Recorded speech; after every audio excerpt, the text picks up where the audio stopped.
Ang pagiging mapanalangin at ang may karunungang pakikipag-ugnayan sa kapwa-tao ay mga kapakipakinabang sa pagpapalawak ng kaharian ng Diyos. Yan po ang titingnan natin, dalawang mahalagang katangian ng mga lingkod ni Kristo. Yung pagiging mapanalangin o prayerful at pagiging marunong o wise. Sa Tagalog, ginamit po salita ay matalino. Pero mas prefer po yung salitang marunong. Minsan kasi pagka yung matalino, na-associate mo sa intelligent. Parang more on nag-acquire ng knowledge. Pero pagka marunong po, ibig sabihin noon ay yung knowledge na yun ginagamit ng tama. Yung tamang paggamit ng knowledge. At meron po yung moral essence na sa tamang gawain ginagamit. Okay. So, dalawang bagay nga po ang nais ko bigyan ng diin. Ang una, sige po, so sa tanong na ito, ano ang dapat nakatangian ng lingkod ni Kristo? Ang una, pagtatalaga ng sarili sa pananalangin. Kaya po dyan, sabi sa verse 2, maging matiyaga. Sa English po, ang ginamit na salita ay devote yourselves. Baga, ang ko po ay ilaan nyo o italaga ninyo. Pagde-devote, parang nagko-commit ka ng sarili sa pananalangin. May idea rin po yun na ibig sabihin mahaba-habang oras. O kaya ay frequent ito, nagpapatuloy o nagpapaulit-ulit yung pananalangin. Maaaring araw-araw. Kasi nga, maraming ipapanalangin. Kaya sabi mo doon, matiyaga at laging handa. Yung idea rin po ng perseverance, pagpapatuloy sa pananalangin. Dahil may mga pinapanalangin tayo na matagal na, parang hindi pa sinasagot. Ang tanong ay, itutuloy mo pa ba? Kung alam mo namang kalooban naman ng Panginoon, alam mo namang mabuti yung ipinapanalangin mo. Halimbawa, ipinapanalangin mo ang kaligtasan ng iba mo pang mahal sa buhay. Di ba? Kalooban yan ng Panginoon. Pero parang hindi pa tumutugon. O paiwas pa rin ang iyong mga kaanak sa salita. Niyayaya mo na nga. Pero maging matiyaga daw po tayo. At sabi, laging handa, maging alerto. Be alert in it sa English po. Na yun po ay nangangahulugan na kailangan yung iyong senses ay gising na gising. Baka ang ating po panalangin, malimit po ay antok na tayo. Kasi sa gabi tayo nananalangin. Parang pahuli na lamang. Tapos nakakatulog na tayo sa ating pananalangin. Isang maganda pong habit sa pananalangin, yung kung kailan kang parang alerto, masiglang iyong kaisipan para talagang maibibigay mo sa Panginoon. Maganda yan sa umaga, pagkagising sa umaga. After mong makapag-warm up na kaunti o jogging, o kaya kung may ginagawa ka sa bahay. Tapos mag-isa ka na o kaya ay wala ka ng ibang makakapag-distract sa iyo, mas makakapanalangin ka na makakapag-concentrate. Ito ba?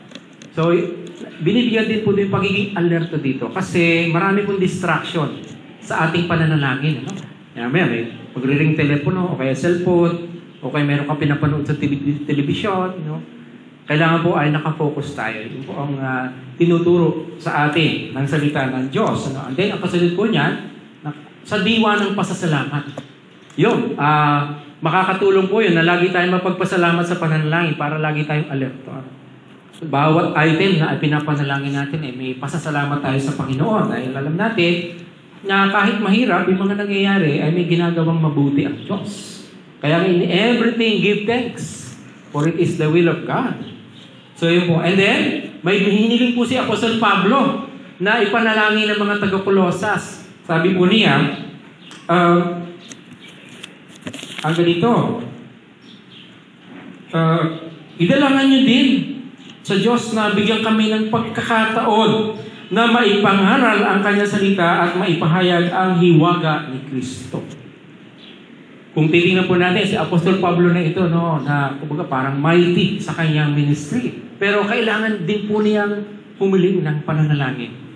Dahil nakikita po niya ang pananalangin ay ito po yung magbibigay ng pagtatagumpay sa kanyang pangangaral at mag-o-open ng doors para makinig yung mga pinapangaralan nila, mga Hudyo man o mga Hentil.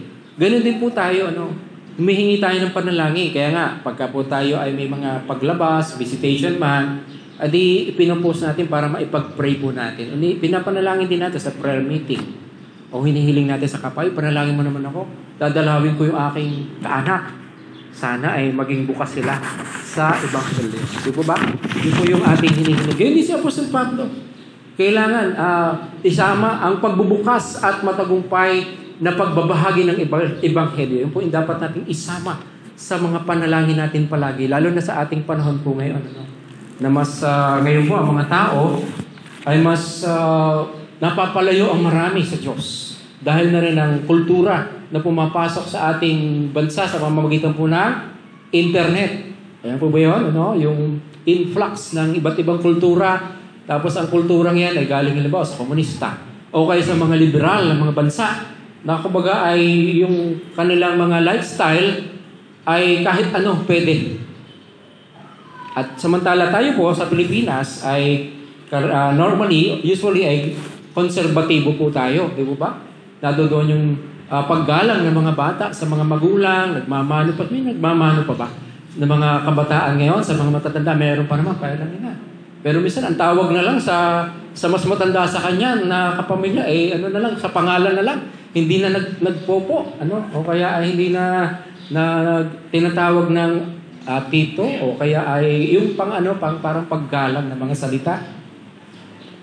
Yan, so, dahil naapektuhan marahil ng mga kultura, na napapanood natin. Na yung lifestyle ng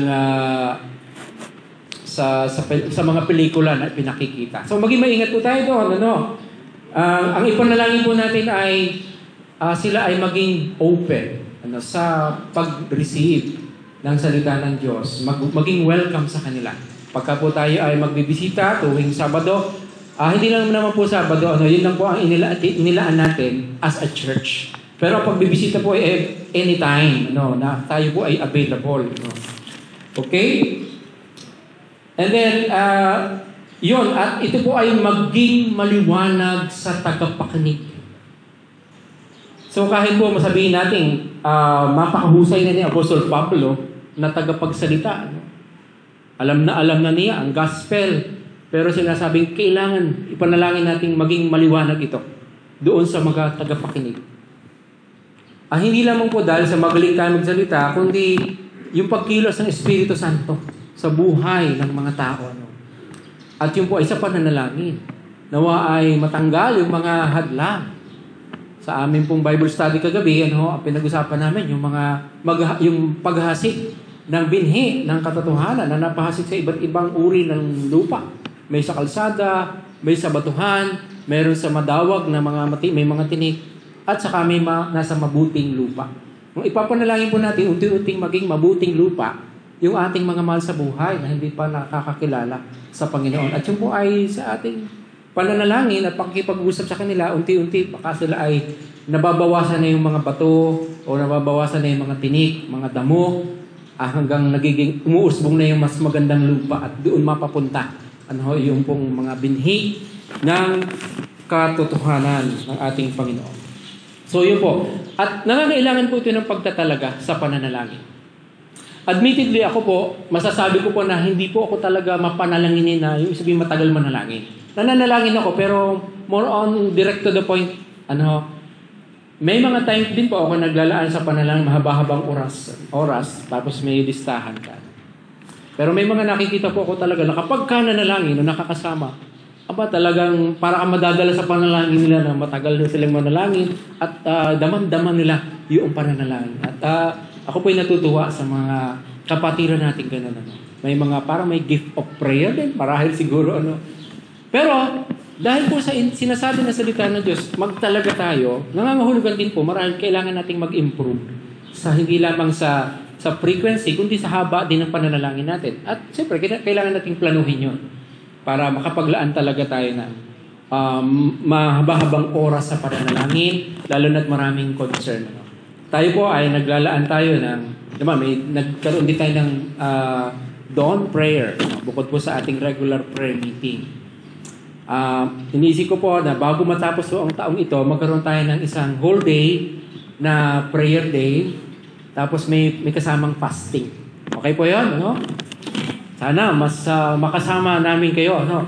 Kahit wala tayong kakainin. Kundi salita ng Diyos ang ating kakainin at siya ang ating hihilingan na mag-feel sa ating puso. Ano? Pero yun daw po ay marami na po ang nagpatutuo na mas epektibo o parang mas nadudumba yung sense na tutugunin ka ng Panginoon kasi parang ipinapakita mo kapag ikaw ay magpa-fasting na talagang seryoso ka, intense yung desire mo na tugunin ng Diyos ang iyong panalangin. Okay? Kaya abangan po natin yan. Ang ating pong Mother Church, ito po ang aking isang masasabing dahilan kaya lalo pinagpapala ng Diyos ang ating Mother Church. May regular po na day of prayer and fasting. May isang linggo pa na talagang revival week. I think yun po yung susi ng paglago ng church. Kasi ang prayer daw po, pananalangin, ang powerhouse of the church. Sa ating sarili, individually, powerhouse of our soul ang pananalangin. Kasi nakakaugnay natin ang Panginoon sa ating pananalangin.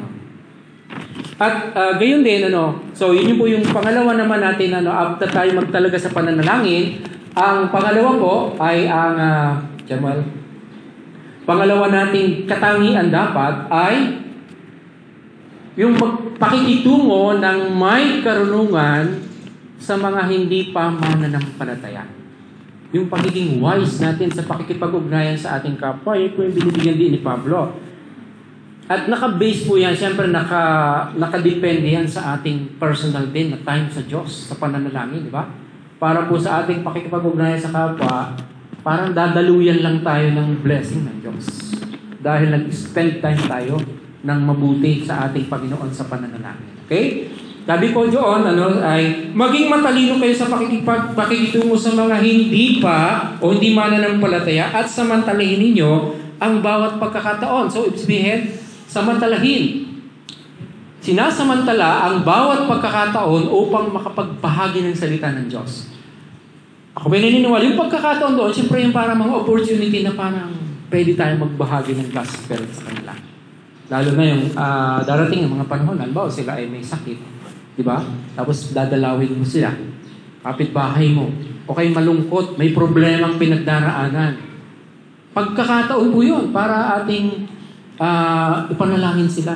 Sabi na, uy, kumare, parang malungkot ka. Baka pwede mong ibahagi sa akin kung maipanalangin ko ang iyong suliranin. Diba? Yun yung pagkakataon po. Pagka siya nagpaunlak, ba? Maaring mag-open up siya sa iyo at ikaw naman, inuunawa mo siya. Kahit alam mong marami siyang pagkakamali kung sakali, pero hindi yun ang iyong, hindi mo sabihin, sabi ko na nga sa iyo, lagi kinasama sa akin sa church, kaya nagkakagat. Hindi naman po ganun, hindi natin sila susumbatan. Kaya sabi diyan, sinasamantala natin pagkakataon, pero magiging maingat po tayo. Yeah? Yung kasunod, Jamal? Magiging maingat tayo. Laging mabiyaya sa pakikipag-usap. Ang ibig sabihin, magiging mahinahon tayo at tapat. Sa kanila, sabi ko doon, sikapin ninyong laging maging kaaya-aya at kapaki-pakinabang ang inyong pananalita sa kanila. At matuto kayong sumagot ng tama sa lahat ng tao. So, meron pong instruction sa ating ganun si Pablo. Hindi naman basta lang tayo makikipag-usap din sa ating kapwa patungkol sa salita ng Diyos. Kaya nga tayo nagbabad muna sa pananalangin. Tingnan po natin yung ilang mga verses yan. Sabi po doon sa Efesos 5:15-17, babasahin ko po mabilis yun. Efesos chapter 5, 15-17. Ang ganito.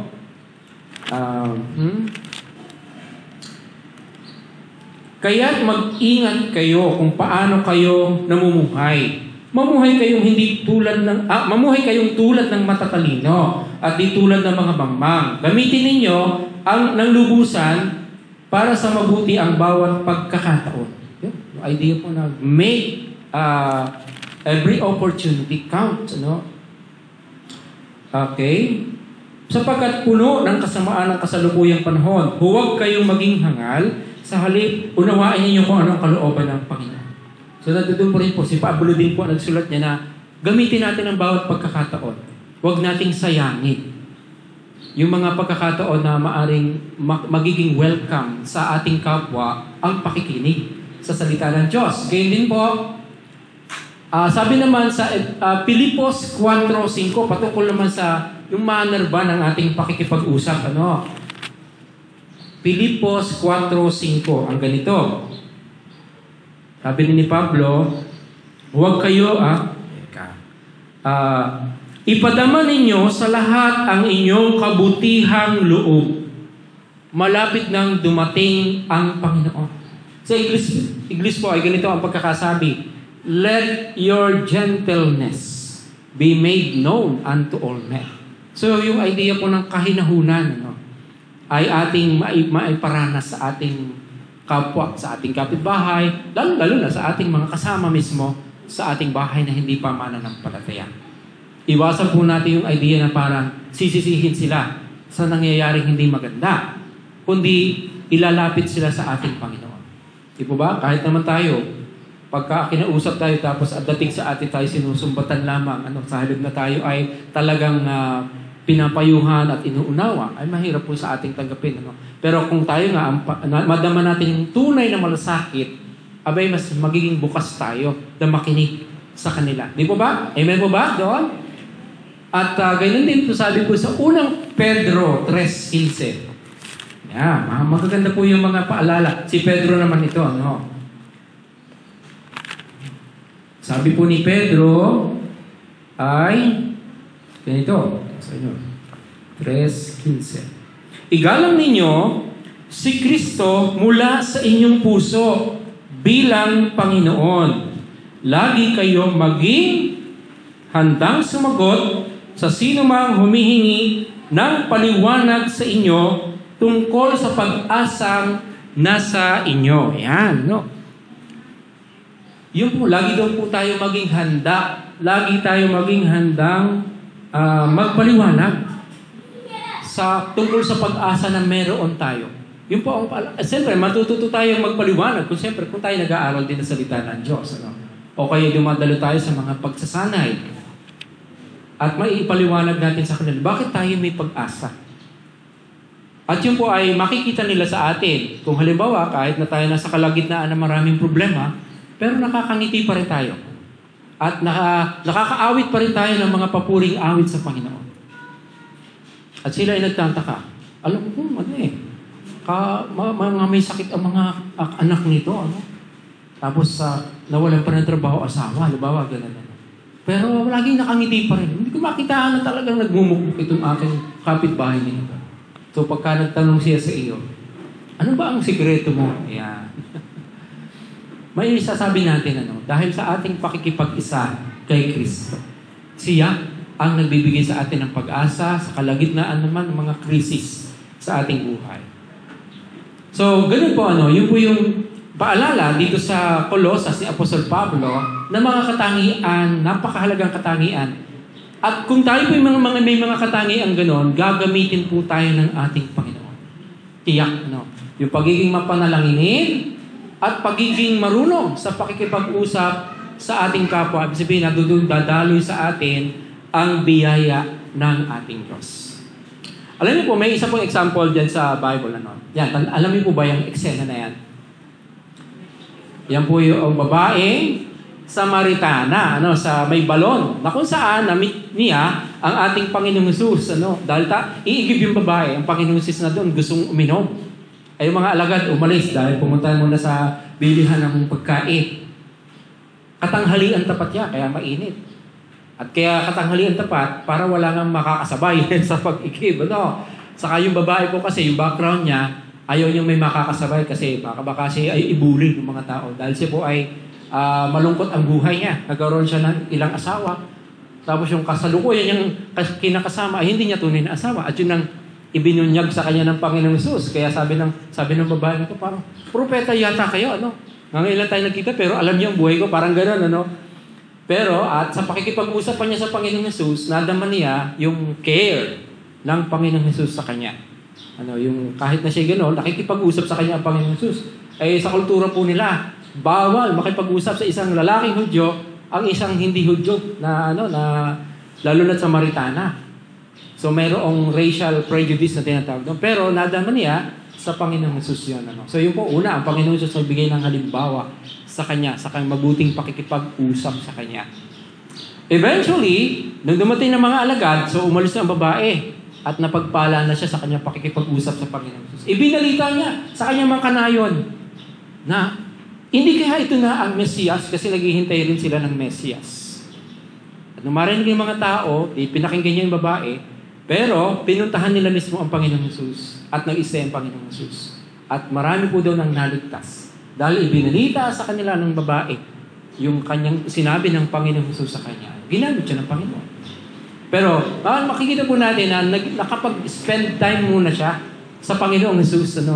Bago siya nagkaroon ng ganoong lakas loob na magbalita sa mga tao ng patungkol sa Panginoong Jesus. Na-lead niya ang mga tao para sa ating Panginoon. Marami nakakilala po sa Panginoong Jesus. Yun. Kaya, sige po, tingnan natin. Kaya po ang babae Samaritano, okay? Diretso, Sige, up, taas. Tandaan po natin, ang pagiging mapanalanginin at ang may karunungang pakikipag-ugnayan sa kapwa-tao ay may katangiang kapakipakinabang sa pagpapalawak ng kaharian ng Diyos. Parang nangyari po yun sa Samaritana. Basically, ang pananalangin po ay pakikipag-usap sa Diyos. Nakausap sa Samaritana ang Panginoong Jesus. Parang in a sense, para siya nakapanalangin, at nakarinig siya ng mga payo ng Panginoong Jesus. And eventually, ginamit siya ng Panginoong Jesus para magbalita. And then, kasunod, tingnan po natin, may isa pang kwento. Ano naman ito? Ano naman eksena yan? Yan po ay si Jesus, dinalaw si Marta at si Maria. Okay? Si Marta yung nakapula, si Maria yung nakaupo lang sa tabi ng Panginoong Jesus. Ngayon, meron pong babasahin natin yung passage. Sunod. Yan, dinalaw po ng Panginoong Jesus si Maria at si Marta. Sabi po dyan, si Jesus at ang kanyang mga alagad ay nagpatuloy sa kanilang paglalakbay at pumasok sa isang nayon. Malugod siyang tinanggap sa tahanan ni Marta. So, si Marta po ang may-ari. Mas matanda siya kaysa kay Maria. May kapatid siyang si Maria na naupo sa may paanan ng Panginoon upang makinig sa kanyang itinuturo. Si Marta naman ay abalang-abala sa paghahanda. Kaya lumapit siya kay Jesus at nagsabi, Panginoon, baliwala po ba sa inyo na pinababayaan ako ng kapatid kong maghanda na nag-isa? Sabihin niya po niyo siya, tulungan naman ako. Ngunit sinabi ng Panginoon sa kanya, Marta, Marta, nababalisa ka at abalang-abala sa maraming bagay. Ngunit, iisa lamang ang kailangan. Pinili ni Maria ang mabuti at ito'y hindi aalisin sa kanya. So, sino po ang kinamend ng ating Panginoong Jesus? Si Marta po, maganda naman yung ginagawa niya, di po ba? Gusto niyang paglingkuran ng Panginoong Jesus paghanda. Actually, kasama yan ng mga alagad. Di nalang pinakita, Maghahanda marahil merienda o anumang meal, Eh, napansin ni Marta, pagsilip mula sa kusina, si Maria, nakaupo lang. Ako'y pagod din sa kusina. Kaya lumabas siya at parang nga ang Panginoong Jesus ang kanyang pinagsabihin. Okay, baliwala ko ba sa inyo? Take note of that word, na hindi ako tinutulungan ni Maria dito sa aking ginagawa. Sabi ng Panginoon Jesus, Marta, Marta, masyado kang abala sa maraming bagay. Pero isa lang ang kailangan at yun ang pinili ni Maria, hindi alis na sa kanya. Ano po yung one thing na yun? Ano yung isang bagay niyo? Yung pong pagpili na mag-spend time muna sa Panginoon Jesus. Di ba? Sa pananalangin. Makinig muna. Nabanggit ko nga ito minsan sa prayer meeting. Meron pong isang pastor ang sabi, halimbawa, baguhin natin ang konti eksena. Dumating ang Panginoong Jesus, tapos nakita ni Marta at Maria, si Marta pasok agad sa kusina, maghahanda agad ng merienda. Paghahanda siya ng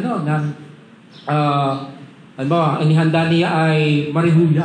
Yan. Tapos, saka 3-in-1 coffee. Yan. Ihanda niya. Ay paglabas niya, naman, biglang tayo, si Maria. Di inalok, pumunta naman si Maria naman pumunta sa kusina. Inalok ni Marta ang Panginoon Jesus na, Panginoon, natin po ang marihuya at 3-in-1 coffee. Pero nakatingin lang sa kanya ang Panginoon Jesus. Biglang labas naman si Maria. Paglabas si Maria, Panginoon, narito na po ang, yung niluluto sa umaga na cake, hot cake at kaping barako. Ang kinuha daw ng Panginoon Jesus, yung hot cake at kaping barako. Bakit? Kasi yun ang hiniling niya kay Maria Kasi narinig ni Maria yun ang gusto niya. Parang ganun po, marami daw po sa atin, halimbawa, busy tayo sa church, marami tayong ministry. Okay, pero ang tanong, sigurado ka ba na yan ang ipinapagawa sa iyo ng Panginoon? Narinig mo ba ang instruction ng Panginoon na yun ang gusto niya? So, maaaring daw po tayo maglingkod sa kingdom, pero hindi sa king. Alamin muna po natin kung anong gusto ng hari bago po tayo magpakapagod sa kaharian. At yun po, parang gano'n ang pinapakita ni Maria. Mas gusto niyo muna makinig sa Panginoong Jesus. At saka siya makakapaglingkod ng ayon sa gusto ng Panginoong Jesus. So tayo rin po, napakahalaga po sa atin tinatawag na spending time with the Lord. Yung tayo sa paggising natin sa umaga, tayo muna ay manalangin. Tayo muna ay magbasa ng Bible. Yung tinatawag din po yung quiet time. O devotion. Na kung saan dyan po tayo mas magkakaroon ng pundasyon sa ating pananampalataya at tatatag. At dyan po tayo kukuha ng lakas sa ating anumang gagawin sa maghapon. Maging sa paglilingkod man. Marahil po kaya nababurn out yung marami sa ministry dahil okay, para marami silang gawain pero hindi solid yung kanilang relasyon sa Diyos. Sa pananalangin, sa personal na pananalangin. At yung po pinakamalaking privilege nating lahat bilang mga tinupos na kung saan tayo po ay napakalaki na sakripisyo ng Panginoong Jesus para tayo lang ay makabalik sa Kanya, maka-fellowship niya. Yung mamatay siya para sa atin. Tayo po, ano ang isinasakripisyo natin? Baka po tayo ay kulang, huling-huling oras na lang inilalaan natin. Pagod pa tayo. Inaantok pa tayo sa pagbabasa ng Bible at pananalangin. Na ibibigay ba natin ang ating best sa Panginoon?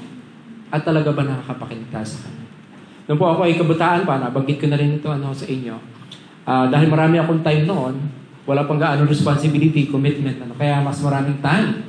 Babangon ako ng maaga, magja-jogging, tapos sa tabing dagat, may dala akong maliit na Bible, dito na ako magbabasa. At talagang feel na feel mo yung presence ng Panginoon. At malaking tulong po yun. Talaga sa aking, bago pa lang ako mananampalataya. Dahil may nakapagturo po sa akin ng kahalagahan ng personal quiet time. Kung tayo po ay hindi magiging seryoso sa bagay na yon, magiging mabagal po ang ating paglago. At sa akin po karanasan, bilang mananampalataya, ilang taon na rin, magit na 30 years na rin po, masasabi ko po na sa lahat po ng ating Christian activities,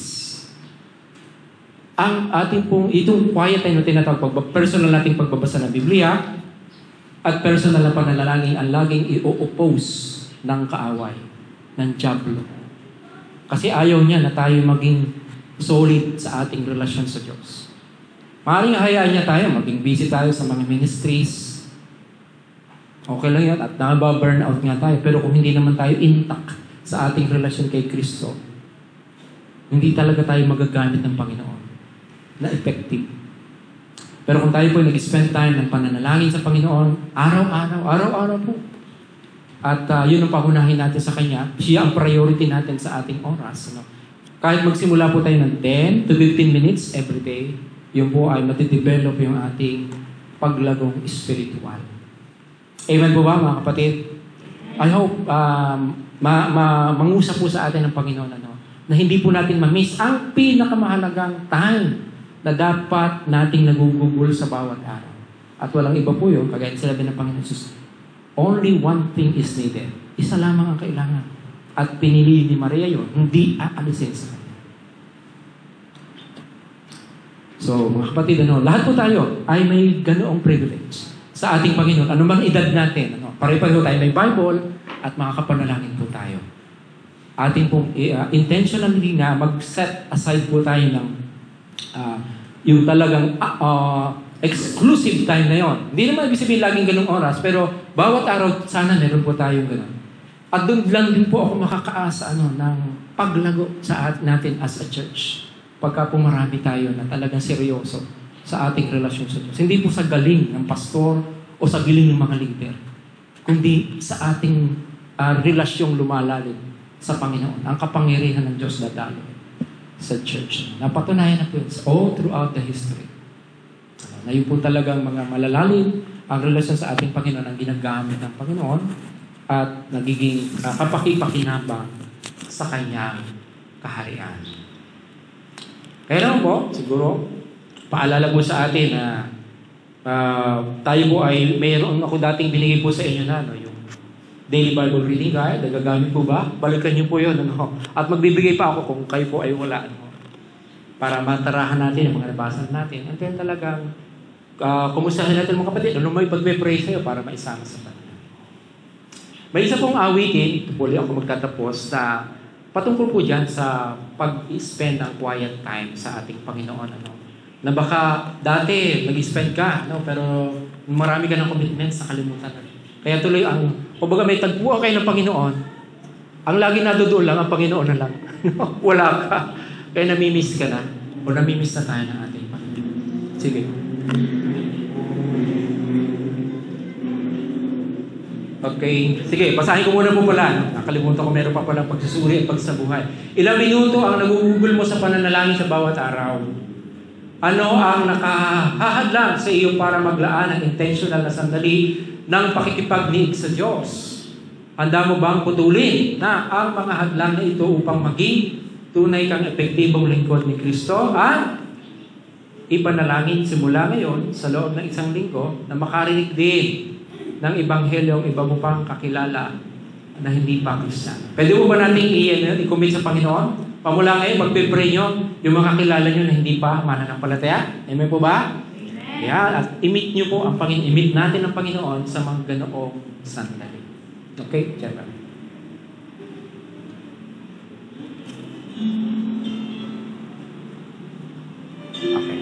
Okay lang.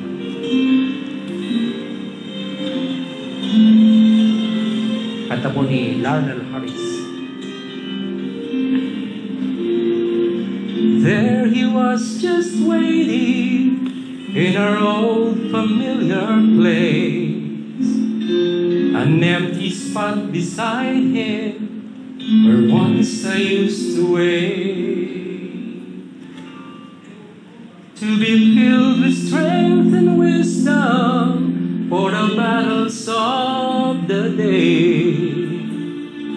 I would have passed him by again, but I clearly heard him say, I miss my time with you, those moments together. I need to be with you each day, but it hurts me when you say you're too busy trying to serve me. But how can you serve me when your spirit's empty? There's a longing in my heart, wanting more than just a part of you. It's true, I miss my time with you.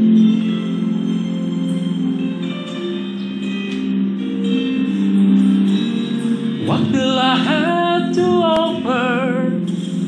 How can I truly care? My efforts have no meaning when your presence isn't there. But you'll provide the power if I take time to pray. I'll stay right here beside you, and you'll never have to say, I miss my time with you, those moments together. I need to be with you each day, and it hurts me when you say you're too busy trying to serve me. But how can you serve me if your spirit's empty? There's a longing in my heart, wanting more than just a part of you. It's true,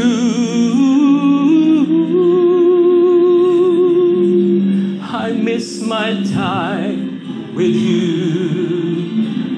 I miss my time with you. those moments together. I need to be with you each day, and it hurts me when you say you're too busy trying to serve me. But how can you serve me when your spirit's empty? There's a longing in my heart, wanting more than just a part of you. It's true,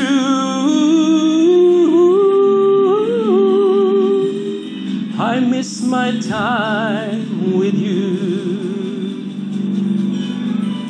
It's true,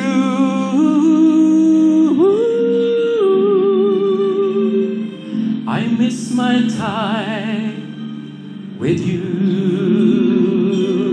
Panginoon, patawaran po kami kung may time na hindi ka namin talaga pinapahalagahan sa aming buhay dahil nakuha na ito ng iba pang mga bagay o mga distraction sa aming buhay. Pero nais namin, Panginoon, pamula ngayon, ay talagang mag-commit sa iyo, Panginoon, na laging makipag-usap sa iyo sa bawat araw ng aming buhay. Pagpalain mo po ang iyong mga anak, at ikaw po nawa ang maging laging pangunahin sa aming buhay. At magamit mo kami bilang mga epektibong mong lingkod sa iyong karya. Po aming dalangin, in Jesus' name, everybody say, Amen. Amen. Salamat po. Palain mo ang aking Panginoon.